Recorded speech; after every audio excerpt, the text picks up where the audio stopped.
마가복음 4장 1절로 9절의 말씀을 가지고 말씀에 어떻게 반응하고 계십니까? 라는 제목으로 이 시간 하나님의 말씀을 나누고자 합니다. 오늘 말씀은 예수님께서 바닷가에서 무리들을 대상으로 하신 비유의 말씀이죠. 예수님의 말씀하신 이 비유는 우리가 잘 알고 있는 씨 뿌리는 자의 비유로 알고 있습니다. 그런데 이 씨 뿌리는 자의 비유는 사복음서인 요한복음만 제외하고 마태복음, 마가복음, 그리고 누가복음에 다 기록되어 있을 만큼 그만큼 씨 뿌리는 자의 비유가 우리에게 주는 중요한 교훈이 있다라는 것을 이렇게 암시하고 있는 것입니다. 씨 뿌리는 자의 비유의 내용은 이렇습니다. 씨 뿌리는 자가 씨를 뿌렸습니다. 그 씨들이 각각 다른 곳에 떨어지게 되죠. 어떤 씨는 길가에 떨어지고, 어떤 씨는 흙이 얕은 돌밭에 떨어지고, 또 어떤 씨는 가시떨기 밭에, 또 어떤 씨는 좋은 땅에 떨어졌습니다. 그런데 좋은 땅에 떨어진 씨앗이 오늘 말씀에 보면 30배, 60배, 100배의 열매를 맺었지만, 다른 곳에 떨어진 씨앗들은 아무런 열매도 맺지 못했다라는 것이 예수님께서 무리들을 대상으로 말씀하신 씨 뿌리는 자의 전체적인 스토리라 말할 수 있습니다.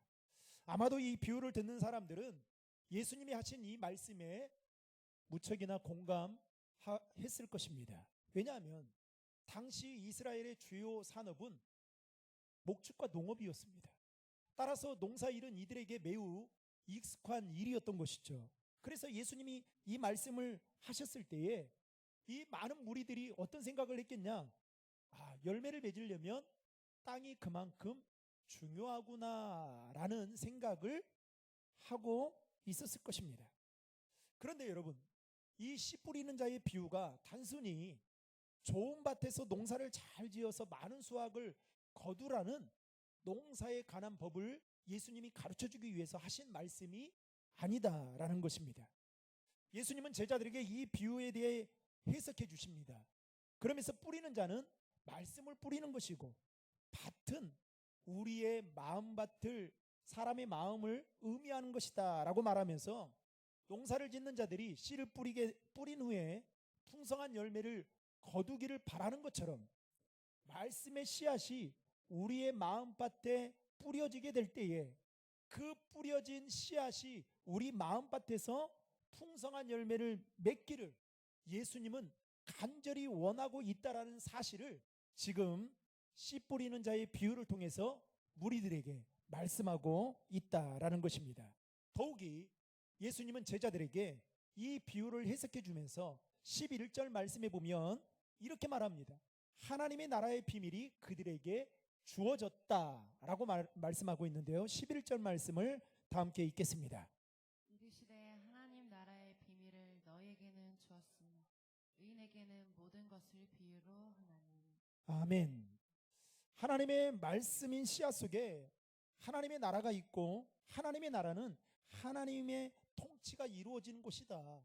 따라서 하나님께서 하신 말씀을 듣고 그 말씀의 통치를 받아 순종하며 살아가게 될 때에 하나님의 나라를 이 땅 가운데서 경험할 수 있게 된다라는 의미로 이렇게 말씀하고 있는 것입니다. 그런데 여러분, 문제는 그 하나님의 나라가 하나님의 말씀을 다 듣는다고 해서 다 누리며 살아가고 있느냐, 이런 것과 같은 거예요. 지금 우리가 예배를 드리고 있지만 어떤 사람은 첫 시간부터 앉는 그 순간부터 폭포수와 같은 은혜를 누리고 있어요. 그런데 어떤 사람은 맹탕인 겁니다. 마치 하나님께서 말씀하신 이 씨 뿌리는 자의 이 비유, 하나님의 나라가 하나님의 말씀을 듣는 자에게 경험되어져야 되는데, 문제는 하나님의 말씀을 다 듣는다고 해서 그것을 누리느냐? 그렇지 않다라는 것입니다. 왜냐하면 성경에 보면 예수님께서 동일한 말씀을 전하여도 듣는 사람들의 마음의 상태와 자세에 따라서 그 말씀이 어떤 사람에게는 열매가 맺어지지만 반대로 어떤 사람에게는 열매가 맺지 못한다라는 겁니다. 여러분, 똑같은 기도를 목사가요, 똑같은 기도를 해도요, 어떤 분은 응답을 받아요. 어떤 분은 기도하면 여러분 나아요. 그런데 어떤 분은 아무 증상이 보이지 않습니다. 왜 그럴까요? 그만큼 말씀의 씨앗을 받는 밭의 상태, 우리 마음밭의 상태에 따라서 결과가 이렇게 확연하게 달라진다라는 것입니다. 그렇다면 지금 오늘 이 시간 대림절 첫 번째 주일을 맞아 우리가 예배를 드리고 있는데 현재 말씀을 받는 내 마음의 상태와 자세는 어떠하고, 그리고 좋은 밭과 같은 상태인지 아니면 내 마음밭은 어디에 속해 있는지를 다시 한번 오늘 말씀을 통해서 진단해 보는 그런 귀한 시간이 되기를 바랍니다. 첫 번째로 길가와 같은 마음밭입니다. 여러분, 길가의 특징이 있죠. 길가는 사람들이 많이 지나다니다 보니 대부분 땅이 어떻습니까? 굳어져 있습니다. 그러다 보니까 이 길가에 떨어진 씨앗은요, 땅속 깊이 들어가지 못해 싹이 제대로 날 수가 없는 거죠.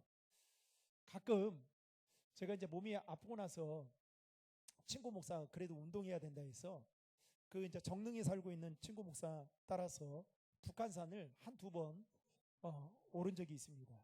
그런데요, 여러분, 이 북한산은요 돌산도 있어요. 근데 얼마나 가파른지요. 얼마나 가파른지.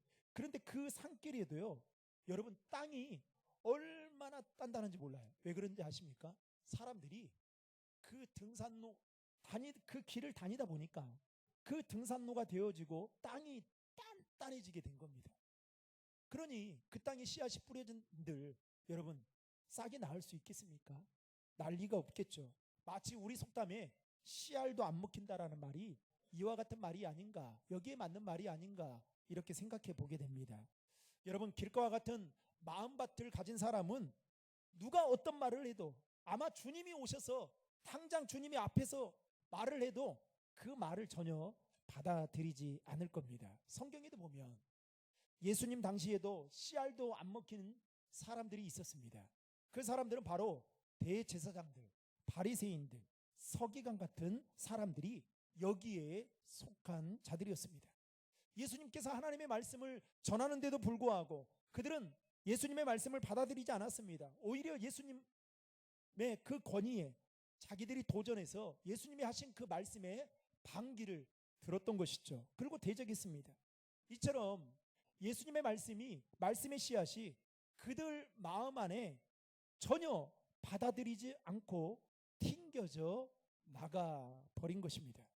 설상가상으로 그 뿌려진 씨앗을 빼앗아가는 가려는 존재가 있다라고 오늘 본문은 말하고 있습니다. 15절 말씀에 보면, 여러분 15절 말씀 다 함께 읽겠습니다. 말씀이 길가에 뿌려졌다는 것은 이들을 가리키니 곧 말씀을 들었을 때 사탄이 즉시 와서 그들에게 뿌려진 말씀을 빼앗는 것이요. 아멘. 오늘 본문 4절에 보면 그 길가에 뿌려진 씨앗을 빼앗아가는 존재가 새라고 말하고 있습니다. 그런데 금방 우리가 읽었던 15절 말씀에 보면 이를 새를 누구라고 말하고 있습니까? 사탄이라고 말하고 있는 것을 보게 되죠. 여러분, 시골에서 벼농사를 짓는 것을 유심히 한번 보시면 벼가 무르익을 때쯤 되면 가장 농사꾼들이 신경 쓰는 게 뭔지 아십니까? 참새떼들입니다. 왜냐하면 참새들은 벼가 여물기 시작할 때쯤 되면 벼 나락의 단물을 먹기 위해서 참새떼들이 무차별적으로 몰려들어옵니다. 그래서 그 단물을 다 빨아먹어요. 결국 단물을 빨아먹어버린 이 나락은요 어떻게 되느냐, 알곡도 맺지 못하고 성경에 나오는 대로 쭉정이가 되고 말아버립니다. 그래서 농부들은 벼가 여물 때쯤 되면 참새를 쫓아내기 위해서 우리가 잘 알다시피 호수아비를 세우기도 하고, 그리고 여러분 뻥뻥뻥 소리 나는 거 아시죠? 총소리 같은, 이 대포 소리 같은 소리를 내게 만드는데 여러분 요즘 얼마나 새들이 약아요. 여러분 얼마나 새들이 약아요. 그 소리를 내도 도망가지를 않습니다. 마치 여러분 요즘에 그 비둘기들 보세요. 비들비들 도망가질 않잖아요. 차가 가도 잘 안 도망갑니다. 그래 아무런 소용이 없는 거예요. 여러분 어쩌면 사탄이 하는 일이 저는 참새와 같지 않나라는 생각을 해봅니다. 사탄은 말씀의 씨앗이 우리 마음밭에 뿌려지면 그때 즉시 와서 그 말씀을 빼앗아갑니다. 그렇게 하는 이유가 무엇일까요? 사탄은 하나님의 말씀의 이력이 어떠한지를 우리보다도 더 잘 알고 있어요. 즉 하나님의 말씀의 씨앗이 우리 안에 심겨지게 되면 육의 사람이 영의 사람이 되고, 그리고 자신을 위해 삶을 살았던 사람이 하나님을 위해 살아간다라는 그 말씀의 이력을 사탄은 너무나도 잘 알고 있습니다. 그래서 어떻게 해요? 하나님의 말씀의 씨앗이 뿌려지는 순간 즉시 와서 빼앗아가는 거예요. 심어지지 못하도록, 뿌리 내리지 못하도록 시시때때로 방해합니다. 그 말씀을 빼앗아가기 위해 여러분 참새떼가 마치 익은 벼를 주시하고 있는 것처럼 사탄은 여러분 시공간을 초월해서 우리를 주시하고 있어요. 왜요? 말씀의 씨앗이 뿌리 내리지 못하고. 그래서 여러분 왜 신앙이, 한번 생각해 보십시오. 왜 신앙생활을 그렇게 오래 했는데도 불구하고 왜 신앙의 성장과 성숙이 없을까요? 말씀이 없기 때문에 그래요. 말씀이 내 안에 들어가지 않으니까, 하나님의 말씀이 내 안에 심겨져서 그 말씀이 작동이 되면 여러분 사람은 변화되어지기 마련이에요. 그런데 문제는 교회는 다니는데 말씀이 없으니까 성장이 없고 성숙이 없는 겁니다. 그래서 사탄은 호시탐탐 참새와 같이 우리의 말씀의 씨앗이 뿌려질 때마다, 여러분 지금도 마찬가지. 여러분 그러면 그 뿌려진 것을 내 마음속 깊이 뿌리 내리게 하기 위해서 여러분 어떻게 해야 될까요? 아멘 하고 받아 드셔야 돼요. 아멘. 우리 교회는 제가 봐도 제가 잘 안 가르쳤는지 아멘이 시원찮아요. 왜 이렇게 시원찮은지 모르겠어요. 아멘 하면 뭐 어디 뭐 끌려가는 것처럼. 여러분 부흥하는 교회는 여러분 아멘 소리가 끊이질 않아요. 이번에 단일 기도회 여러분 보셨잖아요. 단일 기도회 우리가 현장에 가지 않고 온라인으로 봐도 여러분 중간중간에 목회자들이 설교하는데, 간증자들이 간증하는데, 여러분 그 간증을 듣는 남자분들 목소리 보세요. 어디 군대에서 나온 것처럼 아멘 소리가 얼마나 커요. 그게 사는 비결이거든요. 우리 그걸 몰라요. 아주 부끄럽게 생각합니다. 여러분 오페라를 보든 아니면 뮤지컬을 보든 여러분 감동이 되면 여러분 입에서 뭐가 나옵니까? 그거는 시키지 않아도 잘해요.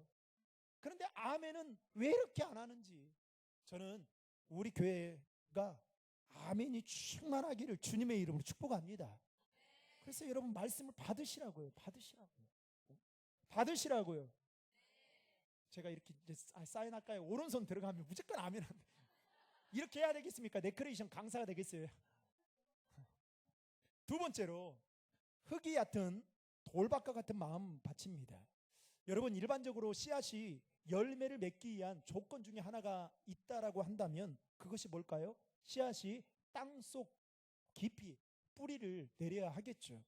그런데 흙이 얕은 돌밭에 여러분 씨앗이 뿌려지게 되면 어떻게 되느냐?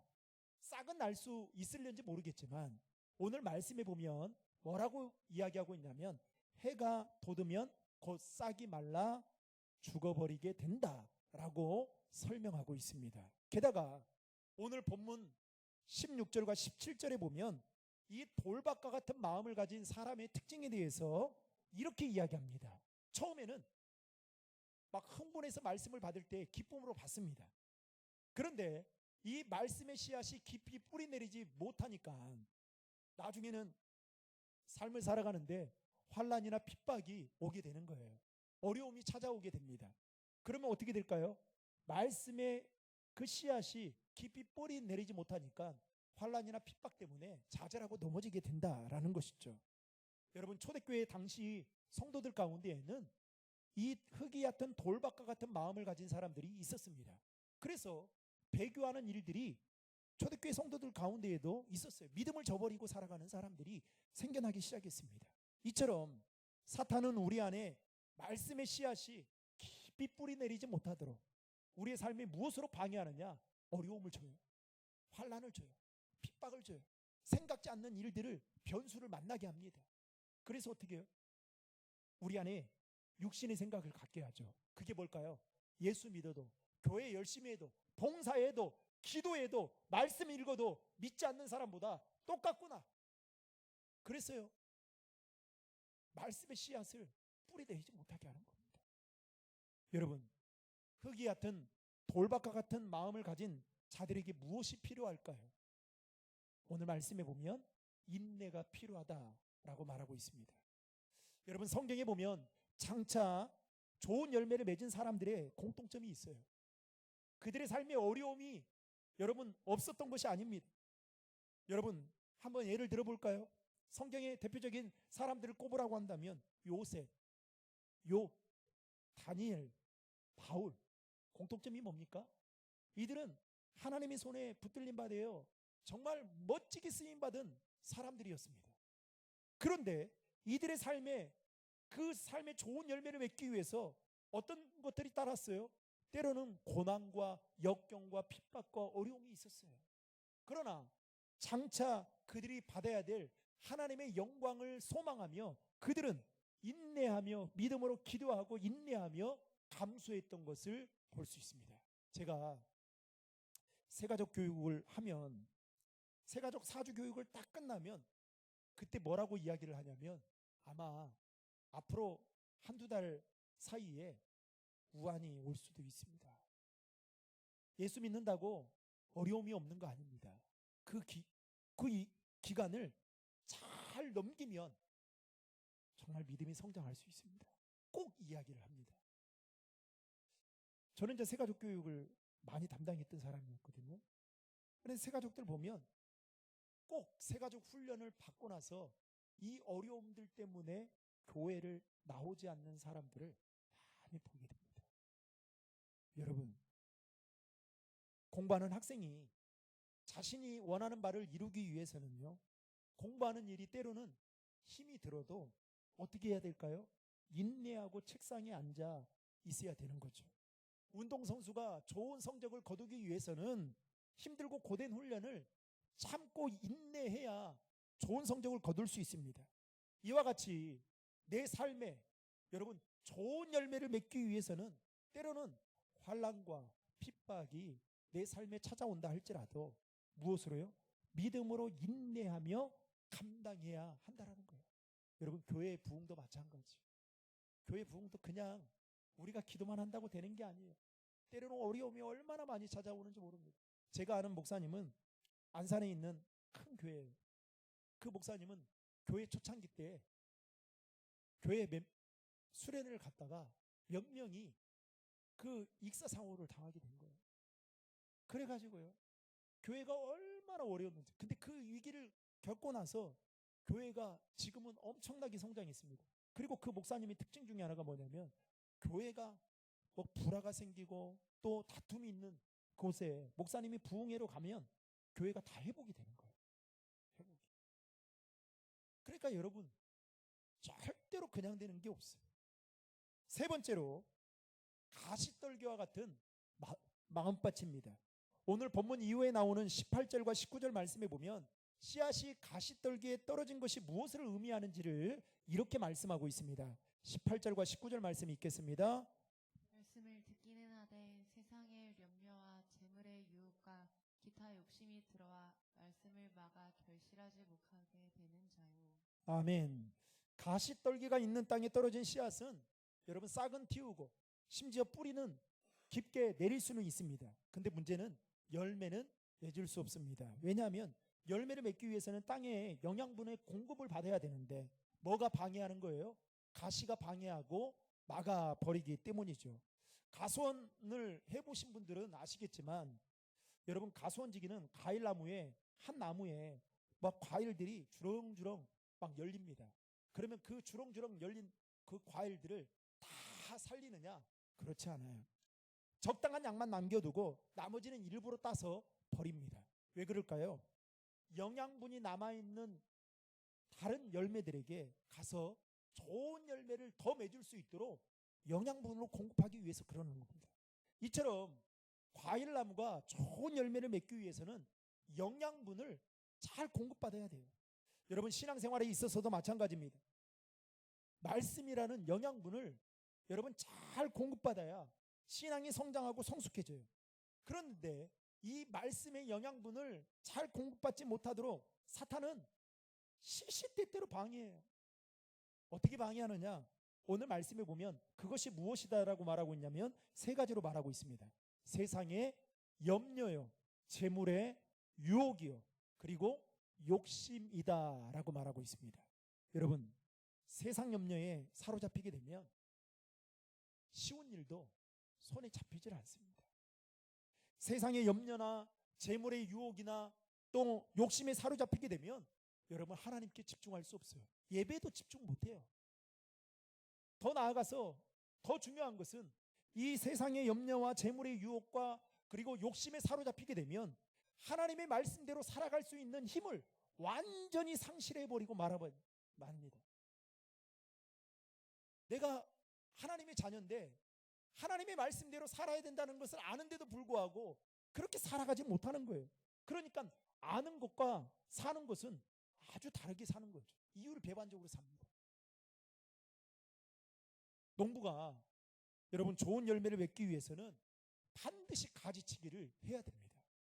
우리가 하나님의 말씀이라는 영양분을 공급받기 위해서는요, 여러분 우리 삶에도 가지치기가 필요해요. 어떠한 가지치기가 필요하냐? 세상의 염려, 재물의 유혹, 또 욕심, 이런 것들을 가지를 쳐야 돼요. 그래서 여러분 예배 전에 나와서 여러분들이 기도하는 이 시간은 영적으로 보면 가지치기 하는 시간이에요. 왜요? 말씀의 영양분을 공급받기 위해서. 지금도 여러분 하나님의 말씀이 사람의 말로 들려집니까? 제가 2주 전에 목양 칼럼이 썼죠.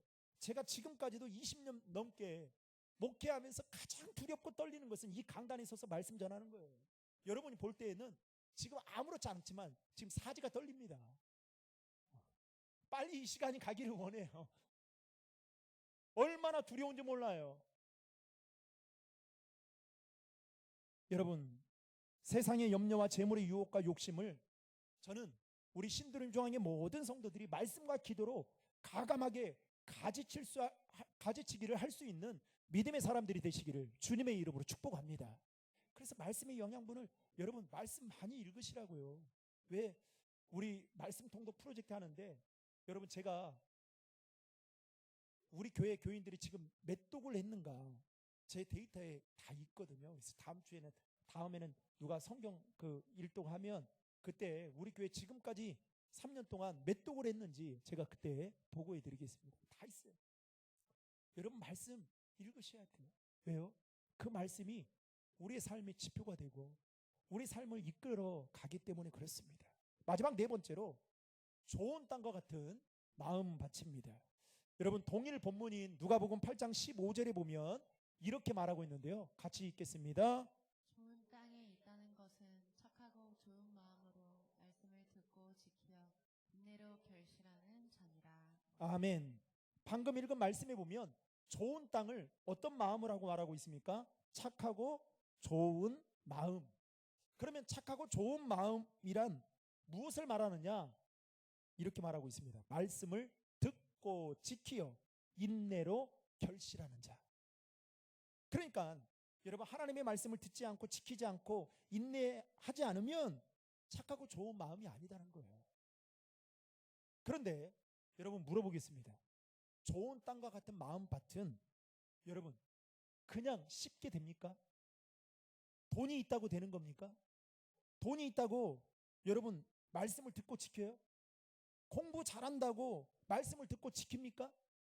세상적인 것을 많이 소유하고 있다고 가지고 있다고 누리고 있다고 말씀을 듣고 지키고 인내하고 결실합니까? 그렇지 않죠. 본능적으로 우리의 마음밭은 그렇습니다. 그냥 내버려 두잖아요. 그러면 어떻게 되느냐? 길가와 같이 굳은 땅이 돼요. 그러니까 여러분 말씀 안 읽으면요 우리 마음밭이 그냥 완전히 단단해지는 거예요. 또 우리의 마음밭을 그냥 그대로 내버려 두면 여러분 흙이 얕은 돌밭과 같이 뿌리를 깊이 내리지 못합니다.